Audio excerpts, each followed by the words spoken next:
देखो इस लेक्चर में यहाँ पर हम बात करने वाले हैं बेयर-विल्गर ऑक्सीडेशन के बारे में। देखो बेयर-विल्गर ऑक्सीडेशन क्या है, रिएक्टेंट क्या होगा, प्रोडक्ट क्या होगा, मैकेनिज्म क्या होगी, सब कुछ यहाँ पर देखेंगे। साथ में कौन कौन से किस टाइप का वेरिएशन यहाँ पर हो सकता है वो भी हम देखेंगे, और कुछ क्वेश्चन भी सोल्व करके हम यहाँ पर देखने वाले हैं, ताकि आपको वेराइटी पता चले कि किस किस टाइप के केस यहाँ से बन सकते हैं। तो आप चाहो तो वीडियो को पॉज करके स्टार्टिंग में इन क्वेश्चंस को सॉल्व करके भी देख सकते हैं, ताकि आपको आइडिया लग जाए कि बेयर-विल्गर ऑक्सीडेशन आपको अभी कितना आता है।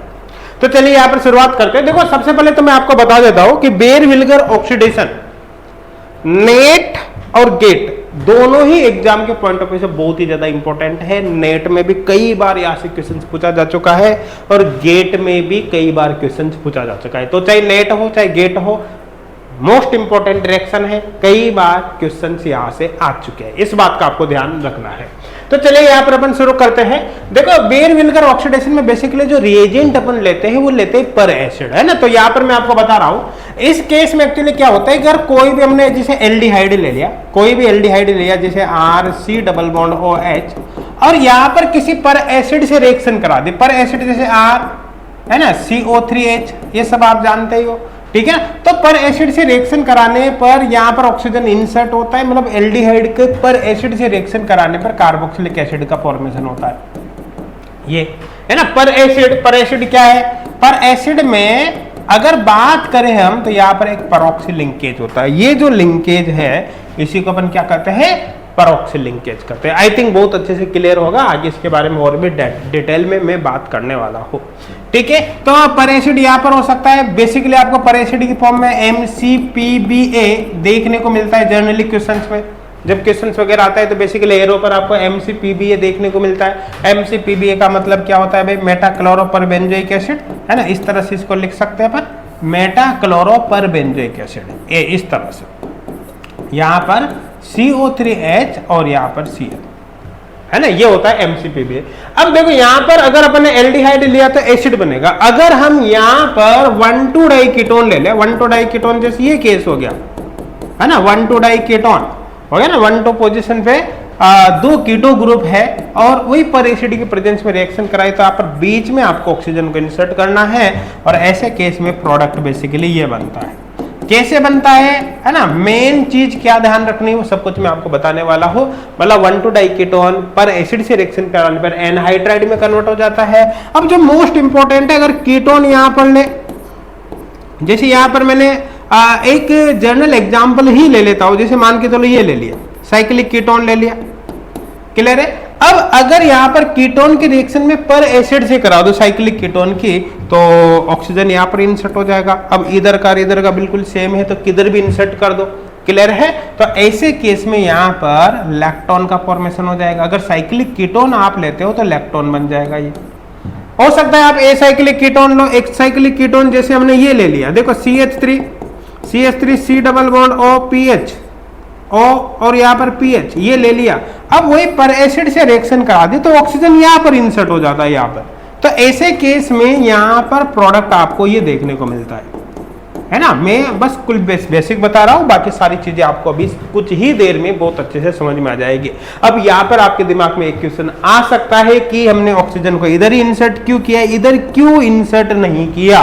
तो देखो ऑक्सीजन किधर इंसर्ट होगा ये इसकी मैकेनिज्म से आपको ऑटोमेटिक समझ में आएगा। अभी फिलहाल मैं आपको बता देता हूं कि इन दोनों ग्रुप में से वो ग्रुप जिसका माइग्रेशन इजीली होता है उधर ऑक्सीजन इंसर्ट होता है। और बेयर-विल्गर ऑक्सीडेशन की अगर बात करें तो बेयर-विल्गर ऑक्सीडेशन में पीएच का माइग्रेटोरी एप्टीट्यूड CH3 से ज्यादा होता है ना। तो कुल मिलाकर पीएच का माइग्रेटोरी एप्टीट्यूड ज्यादा है, जिसका माइग्रेटोरी एप्टीट्यूड ज्यादा है उधर की तरफ आपको ऑक्सीजन यहाँ पर इंसर्ट कर देना है। अब ये तो हो गया एक बेसिक सी चीज कि बेयर-विल्गर ऑक्सीडेशन में होता क्या, क्लियर है। अब देखो सबसे पहले इसकी एक छोटी सी मैकेनिज्म देख लेते हैं, फिर कुछ की पॉइंट में आपको यहाँ पर बताने वाला हूं। उन की पॉइंट को आप परमानेंट अपने दिमाग में फिक्स कर लेना, क्योंकि उन्हीं के बेसिस पर हम ढेर सारी क्वेश्चन सॉल्व करके देख सकते हैं। किसी भी प्रकार का क्वेश्चन आ जाए बस उन कॉन्सेप्ट को अप्लाई करके आप उन क्वेश्चन को सॉल्व कर सकते हैं। तो सबसे पहले तो मैकेनिज्म देख लेते हैं, उसके बाद फिर आगे हम डिटेल में यहाँ पर बात करने वाले हैं।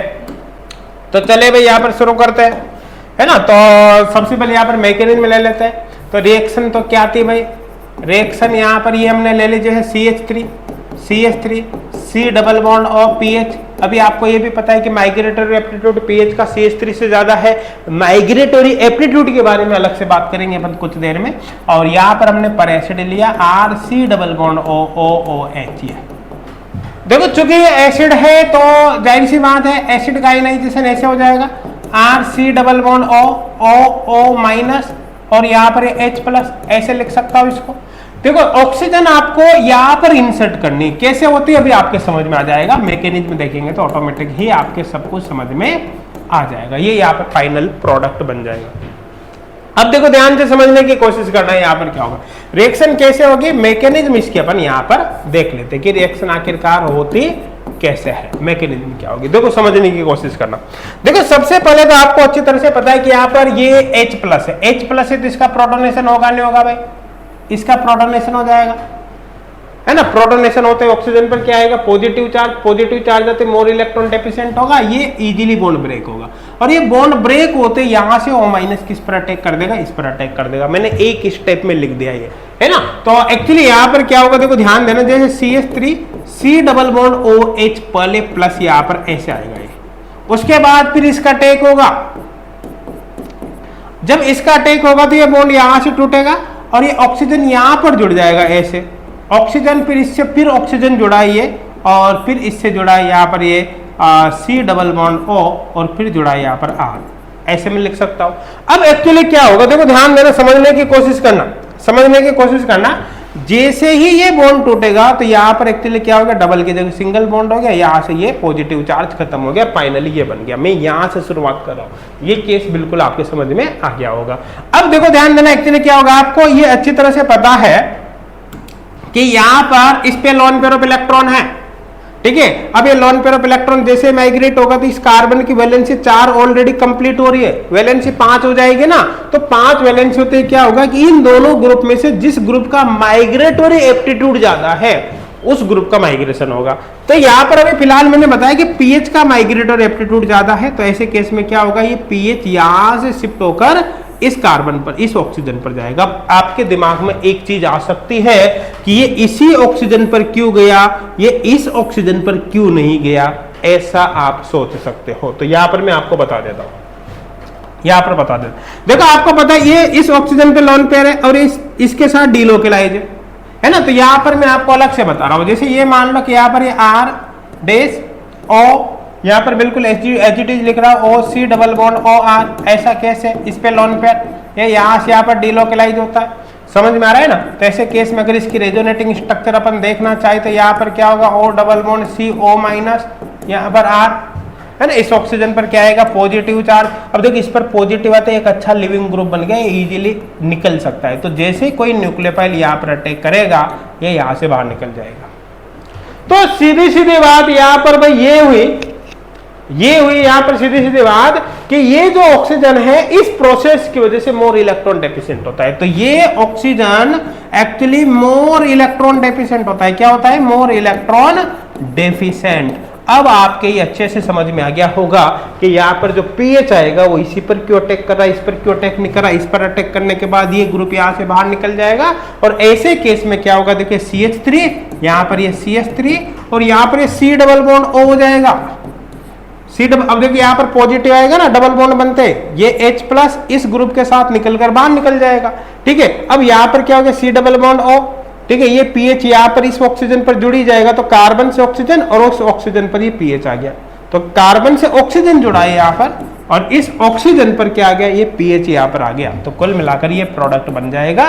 ये मैकेनिज्म है। देखो ज्यादा लंबी चौड़ी लिखने का कोई मतलब नहीं, आपको इतना ही ध्यान रखना है। एक बात यहाँ पर जरूर आपको याद रखनी, देखो यहाँ पर ये जो माइग्रेशन हुआ है, आप चाहो तो वीडियो को पॉज करके साथ के साथ नोट कर सकते हो इस बात को जो मैं बोल रहा हूं। यहाँ पर आप यहाँ पर एक बात देख सकते हो कि यहाँ पर ये जो माइग्रेशन हो रहा है इस केस में ये जो पीएच है यहाँ पर, ये पीएच कार्बन से निकलकर ऑक्सीजन पर आ रहा है, इसलिए इसको अपन बोलेंगे कार्बन टू ऑक्सीजन माइग्रेशन। इसको क्या बोलेंगे, carbon to oxygen rearrangement. Carbon to, क्योंकि कार्बन से ग्रुप जा रहा है ऑक्सीजन पर, तो कार्बन टू ऑक्सीजन रीअरेंजमेंट बोलेंगे। और चूंकि ये पीएच विद इलेक्ट्रॉन लेकर जा रहा है, इसलिए इसको बोलेंगे एनाइनोट्रोपिक रीअरेंजमेंट। क्या बोलेंगे? न्यूक्लियोफिलिक या एनाइनोट्रोपिक रीअरेंजमेंट। यहां पर एक बात जरूर ध्यान रखनी है, अगर मान लो यहां पर कोई भी किरेल सेंटर होता, अभी तो नॉर्मल पीएच लिया, कोई दिक्कत नहीं, लेकिन अगर यहां पर कोई किरेल सेंटर होता तो भी कॉन्फ़िगरेशन में कोई चेंज नहीं होता, मतलब एजीटी जो माइग्रेट करता, इसके कॉन्फ़िगरेशन में कोई चेंज नहीं होता। सीधी सीधी बात है, अगर मान लो कोई केस इस तरह से दे रखा है, कोई भी केस जैसे इस तरह से दे रखा है, मान लो यहां पर ऐसे आपको दे दिया ये, यहाँ पर वेज पर ये CH3, यहाँ पर CD3 और डैश पर जैसे H। अब आपने पर एसिड से रिएक्शन कराए, जैसे यहाँ पर अपन ले लिया ये RCO3H, बेयर विल्गर ऑक्सीडेशन होगा, है ना। अब बेयर विल्गर ऑक्सीडेशन में जैसे यहाँ पर ऑक्सीजन इंसर्ट हुई, तो आपको कुछ भी नहीं करना, इसकी स्टीरियो में कोई परिवर्तन नहीं करना, विद रिटेंशन इन कॉन्फ़िगरेशन होता है। तो ये एजिटीज रहेगा भाई, ये ऑक्सीजन, ये एजिटीज रहेगा CD3, यहाँ पर वेज पर CH3, डैश पर यहाँ पर H, है ना। अब यहाँ पर ये ऑक्सीजन इंसर्ट हो गया, फिर इससे ये कार्बन, यहाँ पर डबल बॉन्ड हो, यहाँ पर इसके कॉन्फ़िगरेशन में कोई परिवर्तन नहीं होना, इसी को अपन बोलते हैं विद रिटेंशन इन कॉन्फ़िगरेशन। तो यहाँ पर क्या होगा भाई? रिटेंशन होगा, तो इसको लिख सकते हैं विद रिटेंशन इन कॉन्फ़िगरेशन। तो सीधी सीधी बात है, कार्बन टू ऑक्सीजन रीअरेंजमेंट है, एनाइनोट्रोपिक है, विद रिटेंशन इन कॉन्फ़िगरेशन है। मेरे हिसाब से क्लियर हो गया होगा, कोई डाउट नहीं, ठीक है। तो बेयर विल्गर ऑक्सीडेशन का मेन कॉन्सेप्ट यही है। अब इसमें आपको ये जरूर ध्यान रखना है, जैसे मैंने कहा ऑक्सीजन यहाँ इंसर्ट करना है, तो ऑक्सीजन यहाँ पर क्यों इंसर्ट किया? क्योंकि पीएच का माइग्रेटरी एप्टीट्यूड CH3 से ज्यादा है। यहाँ पर इस केस में मैंने ऑक्सीजन को यहाँ इंसर्ट किया, यहाँ पर इंसर्ट क्यों किया? क्योंकि इधर वाले ग्रुप का माइग्रेटरी एप्टीट्यूड इधर वाले से ज्यादा है। तो आपको कैसे पता चलेगा किस ग्रुप का माइग्रेटरी एप्टीट्यूड ज्यादा है और किस ग्रुप का माइग्रेटरी एप्टीट्यूड कम है, ये आपको कैसे पता चलेगा? ये हमको अब यहाँ पर देखना है। तो देखो ध्यान देना, इसके लिए जो आपको मैं तरीका बताऊंगा आपको याद रखना है। तो आपको यहाँ पर याद रखना है भाई, माइग्रेटरी एप्टीट्यूड, माइग्रेटरी एप्टीट्यूड, इसका ऑर्डर क्या होगा? इसका ऑर्डर होगा भाई एरिल ग्रुप, एरिल में पीएच आ गया, है ना। एरिल ग्रुप का माइग्रेटरी एप्टीट्यूड एल्किल से ज्यादा होता है, एक तो आपको ये बात ध्यान रखनी। दूसरी बात देखो, अगर मैं एरिल की बात करूं, यहाँ पर एरिल, तो एरिल ग्रुप में माइग्रेटरी एप्टीट्यूड कैसे होता है? देखो, अगर किसी एरिल ग्रुप में कोई इलेक्ट्रॉन रिलीजिंग ग्रुप जुड़ा है, इलेक्ट्रॉन रिलीजिंग ग्रुप जैसे OCH3 वगैरह, तो उसका माइग्रेटरी एप्टीट्यूड सिंपल पीएच से ज्यादा होता है, सिंपल फेनिल ग्रुप से ज्यादा होता है। और सिंपल फेनिल ग्रुप का माइग्रेटरी एप्टीट्यूड उस ग्रुप से ज्यादा है जिसमें इलेक्ट्रॉन विड्राइंग ग्रुप जुड़ा हुआ है, जिसमें इलेक्ट्रॉन विड्राइंग ग्रुप G जुड़ा हुआ है, जैसे एग्जांपल यहाँ पर NO2। तो कुल मिलाकर सीधी सीधी बात है, एरिल के केस में आपको क्या ध्यान रखना है कि इलेक्ट्रॉन रिलीजिंग ग्रुप जुड़ने पर माइग्रेटरी एप्टीट्यूड बढ़ जाता है, इलेक्ट्रॉन विड्राइंग ग्रुप जुड़ने पर घट जाता है, ये आपको ध्यान रखना है। अब देखो दूसरा, एल्किल ग्रुप की अगर मैं बात करूं कि एल्किल के केस में माइग्रेटरी एप्टीट्यूड क्या होगा, तो एल्किल के केस में माइग्रेटरी एप्टीट्यूड होता है 3 degree, 2 degree, 1 degree and methyl, ये होता है। यहाँ पर एक चीज और ध्यान देना, अगर मैं 2 डिग्री की बात करूं तो इसमें साइक्लोहेक्सिल जो होता है, ये साइक्लोहेक्सिल, इसका माइग्रेटरी एप्टीट्यूड सिंपल 2 डिग्री के कंपैरिजन में ज्यादा होता है ना। ये भी 2 डिग्री हो गया, ये 2 से जुड़ा है, ये भी 2 डिग्री हो गया, 2 से जुड़ा है, इसका इससे ज्यादा होता है। और 1 डिग्री की अगर बात करूं मैं, तो यहाँ पर जो बेंजाइलिक ग्रुप होता है, ये इसका माइग्रेटरी एप्टीट्यूड सिंपल एल्किल से ज्यादा होता है, सिंपल 1 डिग्री से। ये आपको यहाँ पर ध्यान रखना है, अच्छे से आपको याद रखना है। देखो सिंपल कॉन्सेप्ट में आपको बता रहा हूं बेयर विल्गर का, इसके बाद अपन उन जो क्वेश्चंस मैंने आपको बताया था उन क्वेश्चंस को भी यहाँ पर अपन सोल्व करके देखने वाले। अब आगे यहाँ पर चलते आगे, और किन चीजों का आपको ध्यान रखना है, देखो समझना है यहाँ पर, समझना आपको और क्या ध्यान रखना है। कभी कभी कंडीशन ऐसी बनती है कि bear विल्गर oxidation versus epoxidation, versus epoxidation, ये कंडीशन भी बनती है कई बार ये कंडीशन भी आपको देखने को मिलती।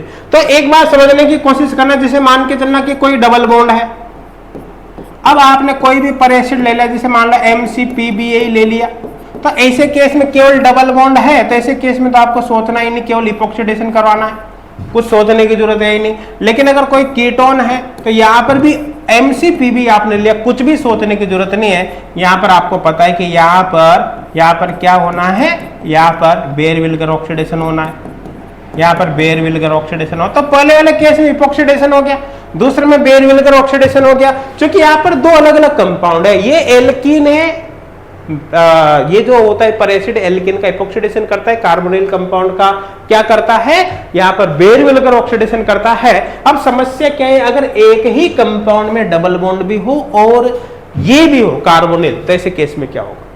देखो, अगर एक ही कंपाउंड में आपको डबल बॉन्ड भी दिख गया और एक ही कंपाउंड में आपको कार्बोनिल भी दिख गया, तो फिर कंडीशन ये बनती है कि आप वहां पर इपॉक्सीडेशन कराओगे या बेयर-विल्गर ऑक्सीडेशन कराओगे, है ना। तो देखो, इसी को मैं यहां पर बताने वाला हूं। देखो, ये तो इपॉक्सीडेशन है ना, और ये बेयर-विल्गर ऑक्सीडेशन। अब देखो आपको करना क्या है।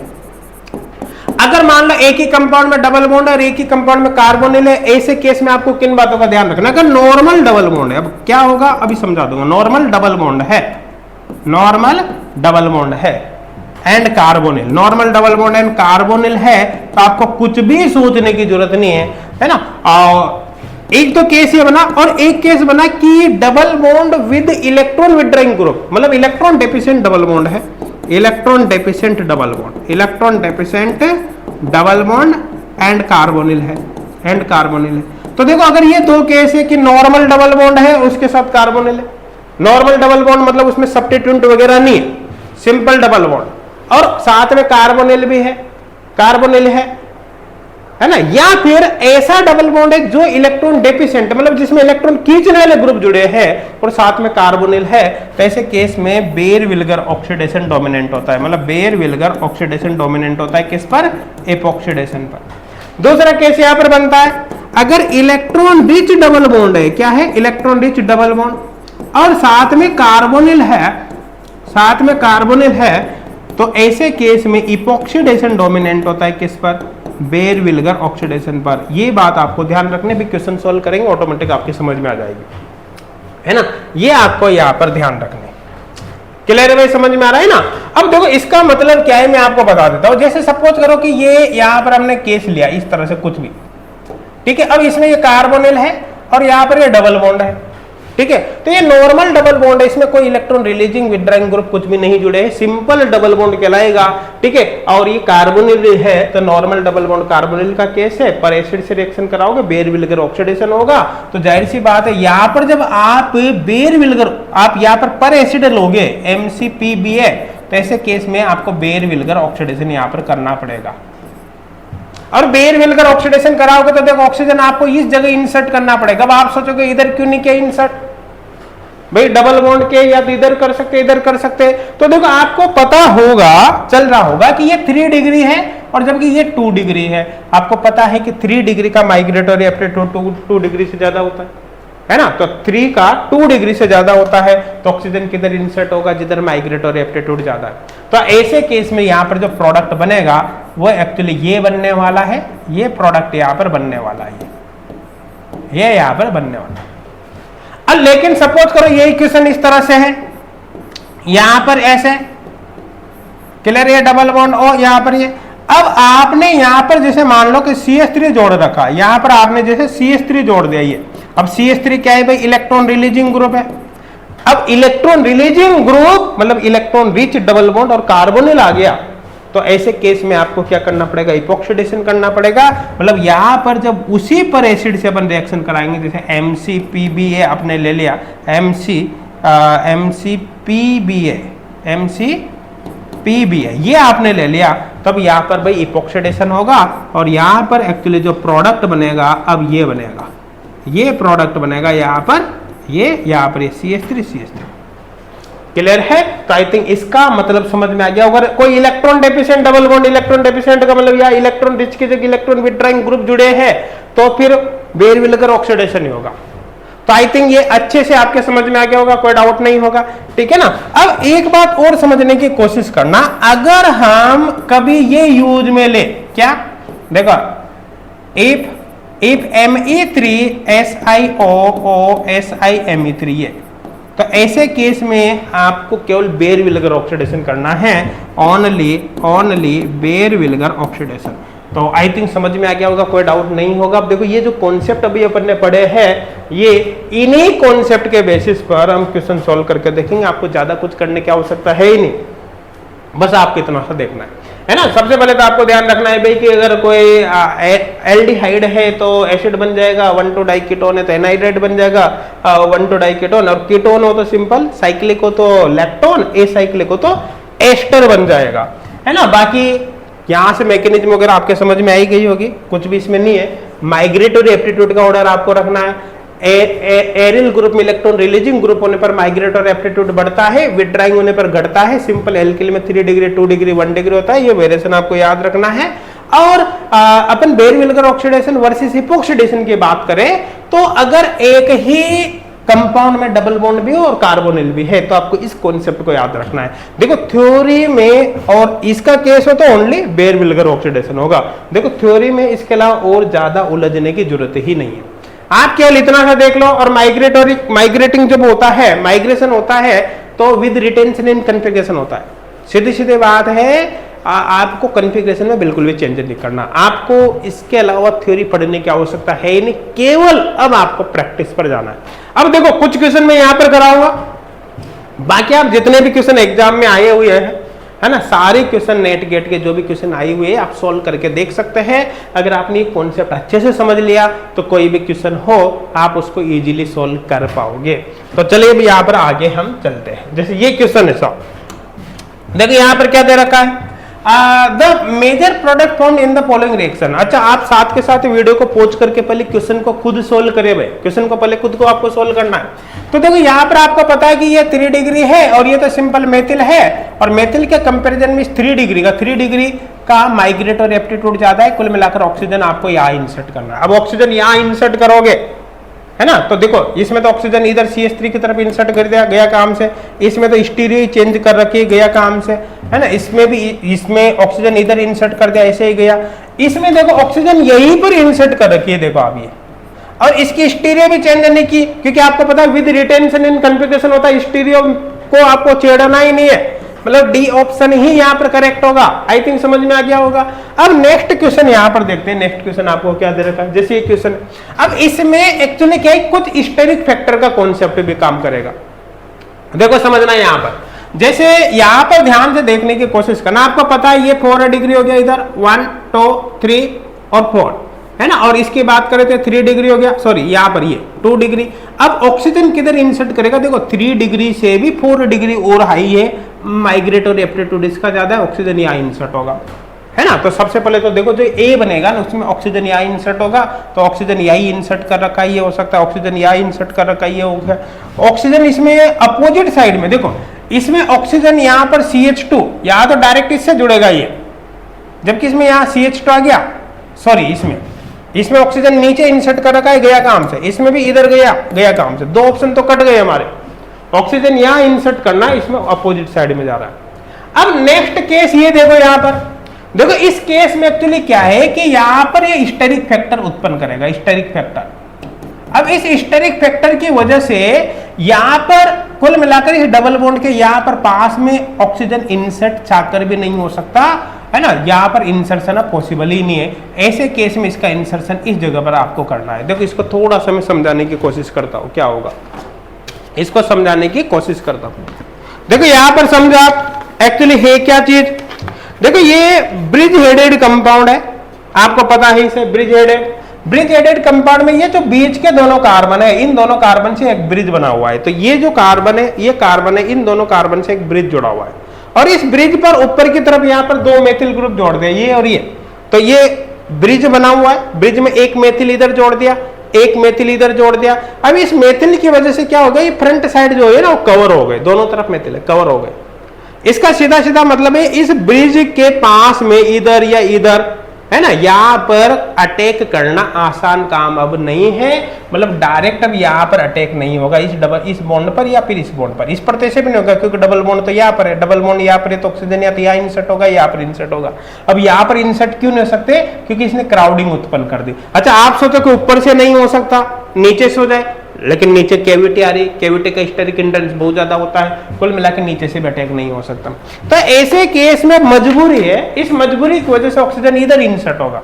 अब आपको इधर इंसर्ट करना है, दो ऑप्शन तो कट ही गया, तो देखो इधर इंसर्ट करना है तो डबल बॉन्ड यहाँ पर इधर इंसर्ट कर रखा है, इसमें क्या कर रखा है, इसमें तो CH2 आ गया, जबकि यहाँ CH2 नहीं आएगा बीच में, डायरेक्ट इससे ऑक्सीजन जुड़ेगा ये, सॉरी इसमें क्या कर रखा है, इधर इंसर्ट नहीं कर रखा, इधर कर रखा है, ठीक है। तो इधर तो इंसर्ट हुआ ही नहीं, तो यहाँ तो डायरेक्ट डबल बॉन्ड आएगा, इधर ऑक्सीजन यहाँ पर आ जाएगा, इसमें उल्टा कर रखा है काम, है ना। इसमें तो इसको ऊपर कर दिया, ये नहीं होगा, मतलब यहाँ पर एक्चुअली ए ऑप्शन होगा, सी ऑप्शन यहाँ पर नहीं होगा, सी ऑप्शन यहाँ पर बिल्कुल भी नहीं होगा।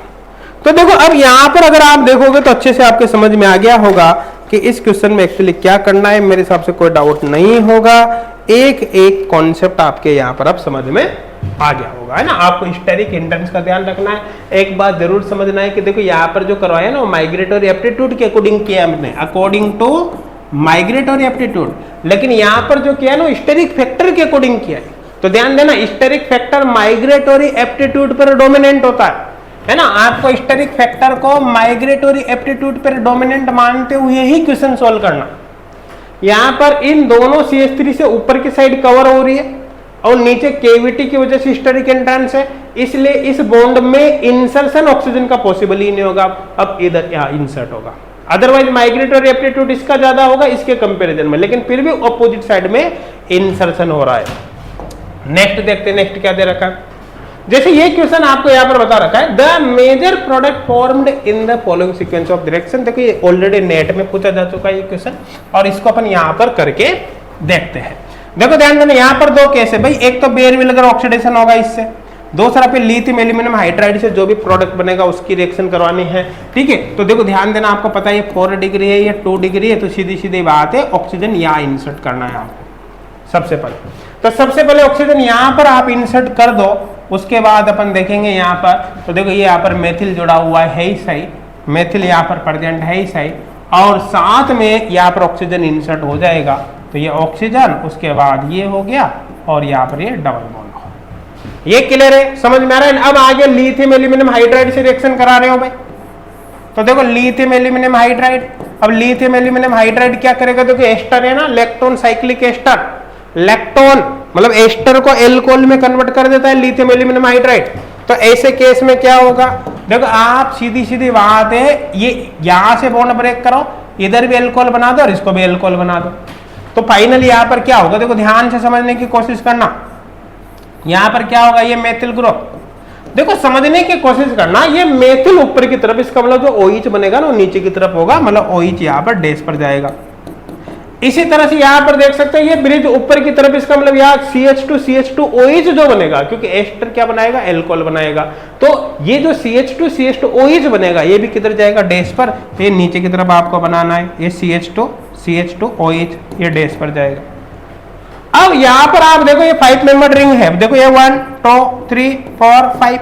तो यहाँ पर आप देख सकते हो जैसे 5 मेंबर रिंग अपन बना ले, कैसे भी कर लो, जैसे 1 2 3 ये 4 5 हो गया यहाँ पर। अब देखो समझना, यहाँ पर जैसे ये 1 नंबर पर अपन ने मेथिल जोड़ रखा है वेज पर, क्योंकि ये OH डैश पर, इसका मतलब मेथिल वेज पर होगा, OH डैश पर चला गया, है ना। 2 नंबर पर सिंपल CH2, 3 नंबर पर ये है और ये भी डैश पर है, तो कुल मिलाकर ये भी डैश पर होगा यहाँ पर।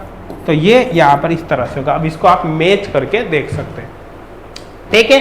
तो देखो ध्यान से समझना, OH यहाँ पर देख सकते हो, ये जो OH है और ये जो ग्रुप है सेम साइड में सिन पर है। तो देखो OH और ये तो अपोजिट दे रखा है यहाँ, तो ऐसे ही गया काम से। देखो ये OH और ये CH2OH ये सेम साइड में दे रखा है, मतलब एकदम सही है, समझ में आ रहा है ना। तो यहाँ पर तो अपोजिट दे रखा है, यहाँ सेम दे रखा है, सही है। इस केस की बात करें तो इसमें तो CH2OH दे रखा है यहाँ पर, जबकि यहाँ पर तो केवल OH ही रहेगा, तो ये पॉसिबल ही नहीं है। इसमें भी CH2OH दे रखा है, ये पॉसिबल ही नहीं है। कुल मिलाकर बी ऑप्शन एकदम करेक्ट होगा। देखो देखने में हो सकता है कि क्वेश्चन थोड़ा कॉम्प्लिकेटेड लगे, लेकिन क्वेश्चन बिल्कुल इजी। क्वेश्चन इजी क्यों है, क्योंकि आपको यहाँ पर अच्छी तरह से पता है कि यहाँ पर सिंपल सबसे पहले बेयर-विल्गर ऑक्सीडेशन से बन गया। आपको केवल माइग्रेटिंग एप्टीट्यूड देखोगे तो ऑटोमेटिक पता चल जाएगा ऑक्सीजन किधर इंसर्शन होगा। अब एस्टर बन गया, लिथियम एल्यूमिनियम हाइड्राइड एस्टर को किसमें, एल्कोहल में कन्वर्ट करता है ना। तो इधर से भी एल्कोहल बन गया और इधर CH2OH इधर से भी एल्कोहल बन गया। अब देखो नेक्स्ट क्वेश्चन यहां पर करके देखते हैं, यहां तक मेरे हिसाब से कोई डाउट नहीं होगा। जैसे ये क्वेश्चन है, देखो ध्यान से समझने की कोशिश करना। अगर इस क्वेश्चन को आप देखोगे, अच्छा वीडियो को पॉज करके भाई साथ के साथ जरूर सोल्व कर लो आप क्वेश्चन को ना, ताकि आपकी प्रैक्टिस साथ में हो। बाकी फिर डिफरेंट वैरायटी के क्वेश्चन इन्हीं कॉन्सेप्ट के बेसिस पर आप सोल्व करके देखो, सारे क्वेश्चन सोल्व हो जाएंगे, ठीक है, अगर ढंग से आपने इसको पढ़ा तो। देखो the major product M and N in the following reaction are. Major product क्या होगा, देखो ध्यान से समझना। इस केस की बात करें तो इसमें कार्बोनिल भी है और डबल बॉन्ड भी है। अब देखो मैंने आपको बताया था जब कार्बोनिल और डबल बॉन्ड दोनों हैं तो ऐसे केस में इपॉक्सीडेशन के चांस भी बनते हैं और ऐसे केस में बेयर-विल्गर के चांस भी बनते हैं। तो देखो अगर डबल बॉन्ड पर इलेक्ट्रॉन रिच ग्रुप जुड़े हुए हैं, मतलब इलेक्ट्रॉन डोनेटिंग ग्रुप जुड़े हुए हैं, डबल बॉन्ड इलेक्ट्रॉन रिच है, तो ऐसे केस में इपॉक्सीडेशन होता है पर एसिड के प्रेजेंस में। तो जाहिर सी बात है ये इलेक्ट्रॉन रिच डबल बॉन्ड है, इलेक्ट्रॉन रिच, तो ऐसे केस में MCPBA यहाँ पर इपॉक्सीडेशन करेगा। कुल मिलाकर यहाँ पर एक्चुअली इसके बनने के चांस है, ये यहाँ पर बनने के चांस है, यहाँ पर ये यहाँ पर इपॉक्सीडेशन ये M होगा। क्लियर है यहां तक। अब इसकी बात करें तो इसके लिए स्पेशल लिखा है कि Me3SiOO SiMe3, ये स्पेशली डबल बॉन्ड की प्रेजेंस में केवल और केवल बेयर-विल्गर ऑक्सीडेशन करता है ना। ये साथ में लुईस एसिड यहाँ पर लेते हैं, बनता है बेयर-विल्गर ऑक्सीडेशन। तो कुल मिलाकर आपको ये पता है कि इधर ये 2 डिग्री है और ये 3 डिग्री है, तो ऑक्सीजन किधर इंसर्ट होगा, 3 डिग्री की तरफ, क्योंकि 3 डिग्री का माइग्रेटरी एप्टीट्यूड ज्यादा है। तो अब देखो यहाँ पर समझना, ये M तो ये होगा, तो M 6 मेंबर रिंग नहीं होगी, M तो 5 मेंबर ही रहेगी, मतलब ये गया काम से। ये 6 मेंबर दे रखा है, मतलब ये गया काम से, है ना। और इसकी बात करते हैं 5 मेंबर दे रखी है, यही दे रखा है, मतलब ये M सही है। और ये M हो सकता है लेकिन ये N नहीं हो सकता, क्योंकि N के केस में आपको क्या करना है, यहाँ पर ऑक्सीजन इंसर्ट करनी है, और जैसे ऑक्सीजन इंसर्ट करोगे तो 5 की जगह 6 मेंबर रिंग हो जाएगी, और यहाँ पर 6 मेंबर दे रखी है। आप देख सकते हैं ये डबल बॉन्ड O और इसके बीच ऑक्सीजन इंसर्ट कर रखा है, बाकी सब कुछ सेम, जिसका मतलब ये सही है, बी ऑप्शन, ये डी भी यहाँ पर कट जाएगा। तो हम देख सकते, देखो क्वेश्चन तो और कितने भी लिए जा सकते हैं, मेन मुद्दा ये नहीं है। मेन मुद्दा है कि अपन को एक कॉन्सेप्ट समझना है, उसके बेसिस पर कुछ क्वेश्चन सॉल्व करना है, और बाकी प्रैक्टिस के पॉइंट ऑफ व्यू से आप कितने भी नंबर ऑफ क्वेश्चन सॉल्व करके देख सकते हो, आपके ऊपर डिपेंड करते हैं। अगर आपने सही ढंग से कॉन्सेप्ट को इंप्लीमेंट किया तो सारे क्वेश्चन इजीली आप सॉल्व कर पाओगे, आपके कोई दिक्कत नहीं होगी। तो आई थिंक अब बेयर-विल्गर ऑक्सीडेशन से रिलेटेड सिंगल डाउट आपके दिमाग में नहीं होगा। फिर बता रहा हूं, चाहे CSIR नेट हो चाहे गेट हो, दोनों में कई बार क्वेश्चन यहाँ से पूछे जा चुके हैं, है ना। तो बहुत ही ज्यादा इंपॉर्टेंट ट्रैक्शन है। आपने कॉन्सेप्ट समझ लिया, कुछ क्वेश्चन भी अपन ने सॉल्व करके देखिए। अभी इसी कॉन्सेप्ट के बेसिस पर आप प्रीवियस ईयर में आई हुई क्वेश्चन को सॉल्व करके देख सकते हैं, ताकि आपको पता चले कि आपने एक्चुअली किस तरह से स्टडी करी, कहाँ पर आपके अंदर अभी कमी है। Thank you.